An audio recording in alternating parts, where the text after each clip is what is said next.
You have inherent value. You have inherent worth, regardless of your status, regardless of your job, regardless of how much money you make, or what people think about you. You are valuable. It's one of the key ideas in the Bible, and it's in there from the very beginning. Look at Genesis 1:27. So to give you a little context, God has just finished making the entire universe, all the planets, all the stars, and he's zoomed in on the earth and he's filling it with his creations, animals, plants, the Grand Canyon, the oceans, all that cool stuff. But then he gets to his peak creation, humanity. So God created human beings in his own image. In the image of God, he created them, and he created them male and female. That is a mind-blowing statement. So what does it mean to be made in the image of God? Does it mean that God looked in the mirror and went, I've got arms, I've got legs, I've got esophagus, I should give them to human beings so that they look like me? Well, historically, that's not how Jews or Christians have interpreted that. And part of the reason is because one of the 10 Commandments is that we shouldn't make graven images, that is, statues or idols to worship of God, because we can't really capture God in them. It's that God gave us characteristics that he didn't give to the rest of creation. So animals, plants, Satan, angels, none of those are mentioned as being made in the image of God, just human beings. We are like God in a very special way.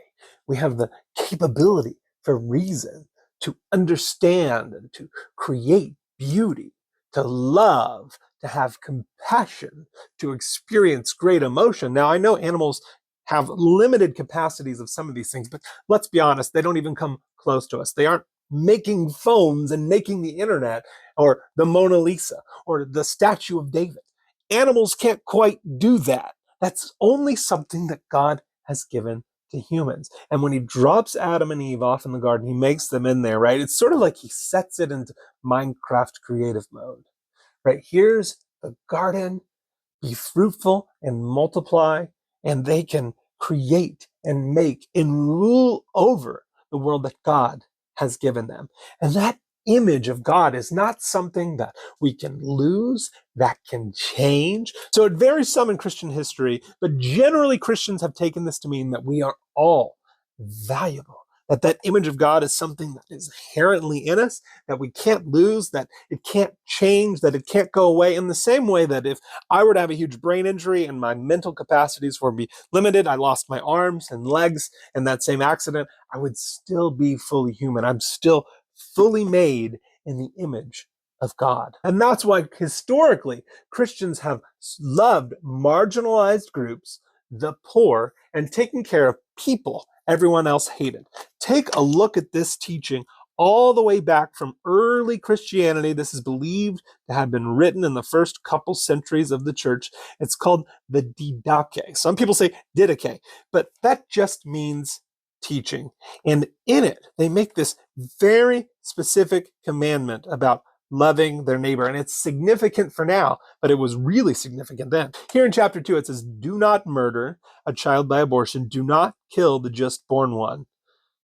That's significant. You see, in their day, a lot of the time they didn't value babies. If a baby was born with a defect or was the sex the parents didn't like, they would have it killed or even leave them out. But Christians historically have had institutions like hospitals, orphanages, and even back then they would take in these babies that they found abandoned and raise them as their own.